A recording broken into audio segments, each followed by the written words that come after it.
Hey, it's Chris, Liege of Games. Last hours of Marvel Zombies. 2 more expansions got revealed just like I predicted. Just where I predicted. The X-Men and the Spiders. Now, problem being, and I'll put this right out here at the beginning, it's kind of obvious. Unfortunately, it's not like I was super in tune with things and super up here Liege.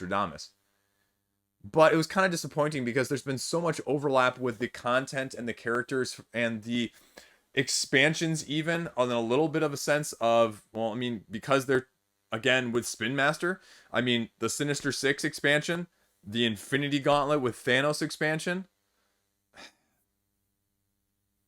not super pleased by that. The X-Men expansion with the Sentinels, we'll talk about that in a second, but that was just kind of lackluster to me.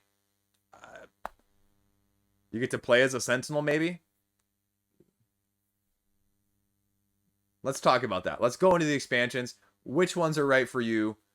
How do you know which ones are right for you? What should you be getting? Especially if you're looking at it from a pledge manager standpoint. Because I'll put this out there, as I put this out there in the other video. Friends don't let friends do all-ins during campaigns. You want all the all-in, get it later. You might change your mind, and then you're going to be SOL in terms of getting that money back. Split it up. It's more affordable.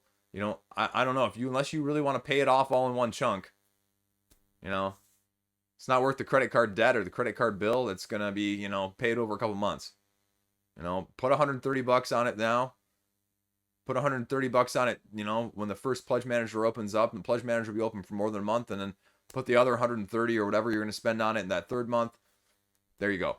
Anyway, let's get to the expansions, especially with the 2 new expansions. How does my ranking change? What are my feelings once those have been revealed? Let's go. So let's talk about the first expansion here, Clash of the Sinister Six. $50. What do you need to know about this? The interesting thing is with this one, I think you're getting more models, and you're also getting 10 different characters. More so than the other expansions. And so right there, it is more incentivized, especially because not only are you getting the core Sinister Six, which we sort of were expecting, but you're getting a lot of the adjacent Sinister Six that have sort of been swapped in and swapped out in the Marvel IP universe in the past. So that's very interesting. Again, you're going to get your 4 exclusives, which they've always done, and these have some of the coolest sculpts in any of the expansions or even the core. I'll say that. I know that's great, and I give them a lot of kudos.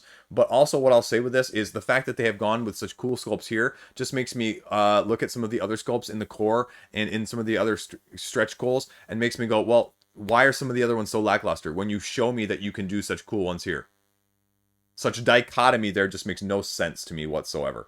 The other thing, sort of bearing the lead here as a whole, and the whole reason that this expansion really is that much more interesting is it's a team versus team approach now that you can add. So you can play superheroes versus zombies. You can play I'm on one side, you're on the other. You can play it not as like a game master, but just an actual team versus team concept, which makes the incentive of getting the stretch goals and getting the X-Men core box just actually more incentivized in the first place, for lack of a better term. And having missions, having new tiles, great. They run through all the heroes and the villains here, great. Don't care. Like I said, it is what it is. So some cool looking sculpts that look a lot better than a lot of the other ones. So that's first expansion. Second expansion here is Sentinel Strike for $40. Again, a Kickstarter exclusive one. But unfortunately, what I was hoping for when I said X-Men was actually having some freaking X-Men in the box, right? The only part of the X-Men that this is the literal X part where you have Professor X. Otherwise, this expansion might as well be called Sentinels and Friend more than anything else. And the other thing I have to point out here is, as cool as these Sentinels are and as big as they are, I mean, it's only $40, right? Only $40. And they're offering a unique mechanic and an increased difficulty with all of this stuff. Is that, do these sculpts look familiar to anybody? You've got one with sort of the arms like this. You've got one with just one arm out on this side and one with arm out on this side. If that looks familiar to you, it should, because it's kind of exactly the same freaking pose ripped off of the Marvel United ones, where you have one guy out with his right arm, one arm back and one arm front, and then one arm out on the left side. Oh, look.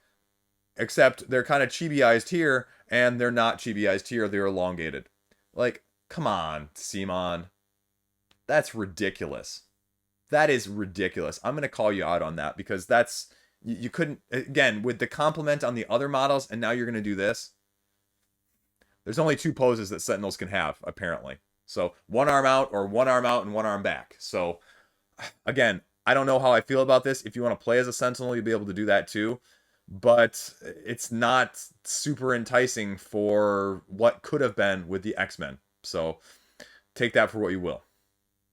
Now, going back to this core for a second, let's talk about this. Okay, let's rank these expansions. Let's go down, and now you can start to make sense of, okay, the all-ins, oh, you're going to save like what, like 30 bucks or 40 bucks on this one and $50 on this one. So you're not even saving 10%. It's not even 10%. So I look at those discounts as, you know, you're either going to get it or that discount isn't going to affect you. If you're that concerned about that discount, then you're probably better off not getting it in the first place. So let's talk these expansions here in order. With these two expansions now, how does my ranking change of the 5 expansions? So I would say, first and foremost, at this point, with knowing all of this, I'd say that the first expansion, by far and away, right here, is the Clash of the Sinister Six. I don't think there's any question now. The team versus team mode offering something completely different with all of these different characters and combinations with the ones that they were clearly missing from the Spider-Verse with this expansion. I think that clearly vaults up to number 1 without any question. And it's going to be a fan favorite, and it's just going to entice people more. So I think that, without a doubt, is number 1 at this point. Number 2, I'm actually going to, again, say Fantastic Four. Again, as not a huge fan of the Fantastic Four in the first place, I'm going to give this expansion kudos because I think it's adding several things with the mechanics. I think it's offering something different with the tiles and the layers of elevator tiles as opposed to more of the horizontal. And so I think it's going to offer something a little bit different again. Number 3, I'm actually going to make it more of a 3A, 3B. I'm still going to give the edge to Hydra Resurrection here because I think Hydra, after reviewing some of this, Hydra versus Thanos, I think Hydra is offering a little bit more in terms of the actual mechanics. And then 3B is going to be your Guardians of the Galaxy here with Thanos and the Infinity Stones. But the problem with both of these, with Thanos as well as Hydra and the Red Skull, is I can see them both either being like awesome or just completely kind of meh, sort of like some of the other Marvels of the universe, Marvel United expansions, where there was just some clear ranking dichotomy in terms of strengths and weaknesses, and ones that were just better and not nearly as good as others. And that's sort of the impression that both of those give me, and I just can't tell. And when you can't tell, probably better off passing on them. You know, I look at ones similar to that, like Fantastic Four, Deadpool, and like the First Class expansion for Marvel United, and I go, I don't really know how good those are going to be. So if you miss out on them, you might not be missing out on them whatsoever, or a whole lot. So that is the next ranking. Apart from that, then we're actually going to go next up with the Artist Special Edition set, which again is highly under bleh, because they went with a couple oddballs, which I would love to see more oddballs. I say oddballs in a very good and endearing way, but they also went with sort of a couple ho-hum heroes like the regular Spider-Man, unexplicably and unexplainably. Especially when you throw in Miles Morales now afterwards as a stretch goal. Like, it just doesn't make sense to me. And if they had gone with total like oddballs, total out of the park ones, unfamiliar ones, it would probably vault up there and be higher in my opinion. And last up, I'm still going to put Galactus the Devourer at the last up expansion in terms of ranking them and which ones you should get. I love the idea of it. I love the tile smashing, destroying mechanics. I love the picking off body parts and maybe getting special power-ups from him depending on which ones you do and how it changes his mechanics in the first place. But at $180 with gameplay content locked here, I just can't. I just can't. And it doesn't matter how good it is. The thing's an eyesore. It's taking up too much space. I know people have said like the Cthulhu one, Cthulhu Death May Die one, sells for more now than it did during the Kickstarter campaign, and you can make money on it. And if someone wants to go in on this with me and split the cost and, you know, take the model and I'll just take the gameplay, sure, I'd do that. But at the same time, I'm not in this to make money. I'm not in this. I don't want this eyesore. My wife is going to look at me completely crazy if I get that. The other side point here that is really important to note is that this thing is $180, right? And it's going to be massive. And shipping on this thing is also going to be massive. So for the same price point, you could get Fantastic Four, which I've already said is number 2. You could easily get Clash of Sinister Six, which is it puts you at $100. Then take your pick, Hydra or Guardians of the Galaxy, puts you at $150. Heck, you could then probably even get the other one, or 140, 150, to up to $190. depending if you wanted Guardians or Sentinel Strike here if you got Hydra above. And you're at 190, and the shipping probably is going to be less for those 4 expansions than just getting the Galactus the Devourer. So you might actually be getting more content, less overall cost, because the shipping on this thing is going to make up the $10 difference easily when it comes to that. So would you rather get 4 expansions with different mechanics and a ton more heroes, or would you rather just get one big guy that kind of sits there the whole time? I mean, I love me some Silver Surfer, but, you know, the scales are not exactly tipping equal on that. So there you go. So there you go. Those are my final thoughts. All of a sudden, again, with these 2 expansions, and especially I think the co-op one, funds are shooting up. So it'll be interesting to see where this ends. And does that change your view on things?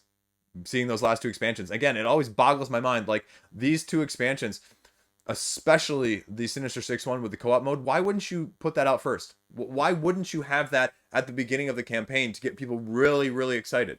Like, is it just because you want to get this 48-hour rush? Is that 48-hour rush more important than the beginning rush?